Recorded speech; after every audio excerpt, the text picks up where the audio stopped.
Good morning, all of you. Now today we start computer languages.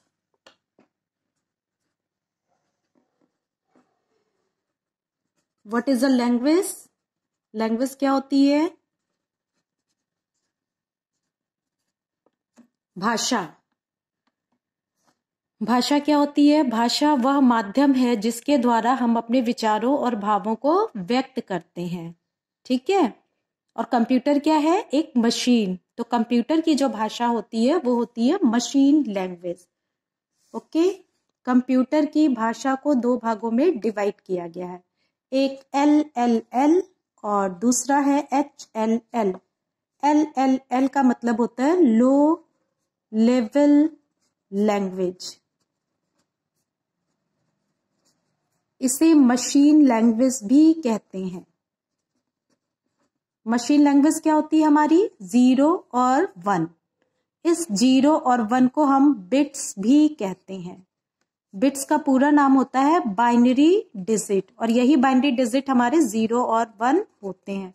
पूरा computer system इसी binary digit पे काम करता है. ठीक है. और दूसरी हमारी है HLL. इसका पूरा नाम होता है हाई लेवल लैंग्वेज. यहाँ पे इंग्लिश लाइक स्टेटमेंट और मैथमेटिकल ऑपरेशंस यूज किए जाते हैं. जो भी प्रोग्राम कोड वगैरह हम लोग लिखते हैं वो इसी हाई लेवल लैंग्वेज में लिखते हैं. ये लैंग्वेज थर्ड जनरेशन में डेवलप हुई थी. ठीक है. और जैसे कुछ हाई लेवल लैंग्वेज हमारे हैं कोबोल, फोर्ट्रान,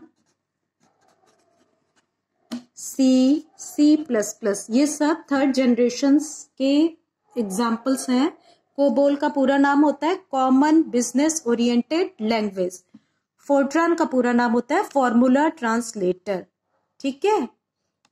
तो कंप्यूटर की जो फर्स्ट जनरेशन थी उसमें मशीन लैंग्वेज का डेवलपमेंट हुआ था. यानी सबसे पहले मैंने आपको बताया था लेडी एडा अगस्टा जो फर्स्ट प्रोग्रामर थी जिन्होंने मशीन लैंग्वेज में सबसे पहले प्रोग्राम को डेवलप किया था 0 और 1 के फॉर्म में. इन्होंने लेडी एडा अगस्टा ही नहीं, इन्होंने बाइनरी नंबर सिस्टम को दिया भी था. फिर सेकेंड जनरेशन में हमारी 1950 में असेंबली लैंग्वेज डेवलप हुई. Assembly language. यहाँ पे हम लोग क्या यूज करते थे? वर्ड्स के एब्रिविएशंस यूज करते थे. जैसे मान लीजिए प्रोग्राम को ऐड करना है तो हमने यूज किया ऐड. स्टोर करना है तो स्टोर करने के लिए STA. लोड करना है तो LDA. तो ये सब जो कोड्स कहलाते थे इनको हम कहते थे निमोनिक कोड्स. इन्हें क्या कहते थे? Mnemonic codes. ठीक है. तो फिर ये असेंबली लैंग्वेज में जो प्रोग्राम हम लोग लिखते थे उसको ये क्या करता था? मशीन लैंग्वेज में कन्वर्ट करता था. जैसे मान लीजिए दो अलग अलग कंट्री या स्टेट के लोग हों, अगर उन्हें आपस में कन्वर्सेशन करना हो तो क्या वो आपस में कन्वर्सेशन कर सकते हैं? नहीं. क्यों? क्योंकि उनके बीच लैंग्वेज प्रॉब्लम आएगी. तो इसके लिए क्या करेंगे? इसके लिए एक कॉमन लैंग्वेज यूज करेंगे जैसे इंग्लिश, या तो फिर ट्रांसलेटर यूज करेंगे जो कि क्या करे? उनकी भाषा को आपकी भाषा में समझा सके और आपकी बात को उनको समझा सके. ठीक है. तो यहाँ पे भी हमें कुछ ट्रांसलेटर्स की जरूरत पड़ती थी जो कि असेंबली लैंग्वेज या हाई लेवल लैंग्वेज के प्रोग्राम को ट्रांसलेट कर सके. अब जैसे असेंबली लैंग्वेज को मशीन लैंग्वेज में कन्वर्ट करना पड़ेगा क्योंकि मशीन तो ये लैंग्वेज नहीं समझेगी और ना असेंबली लैंग्वेज में 0 और 1 को समझा जा सकता था. तो इसके लिए यहाँ पे एक ट्रांसलेटर यूज किया गया जिसका नाम था असेंबलर.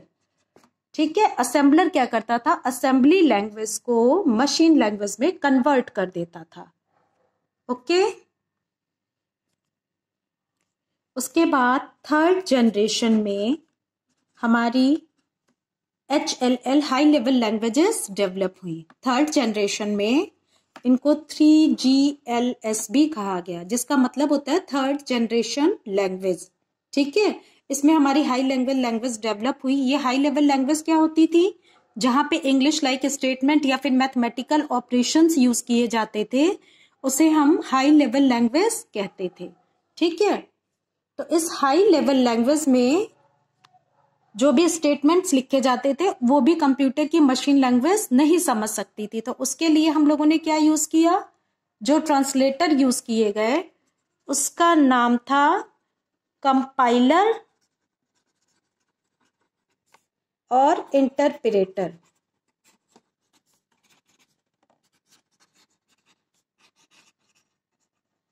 कंपाइलर और इंटरप्रेटर ये दोनों ही हाई लेवल लैंग्वेज को मशीन लैंग्वेज में यानी कि लो लेवल लैंग्वेज में कन्वर्ट करते थे। ठीक है, तो कंपाइलर एक बार में पूरे प्रोग्राम को कंपाइल करता था और इंटरप्रेटर लाइन बाय लाइन किसी प्रोग्राम को कंपाइल करता था। ठीक है, और थर्ड जनरेशन में जैसे मैंने बताया कुछ लैंग्वेजेस डेवलप हुई थी, कोबोल, फोर्ट्रॉन, C++। उसके बाद आपका 4GLS और 5GLS, फोर्थ जनरेशन लैंग्वेज और 5th जनरेशन लैंग्वेजेस। ओके।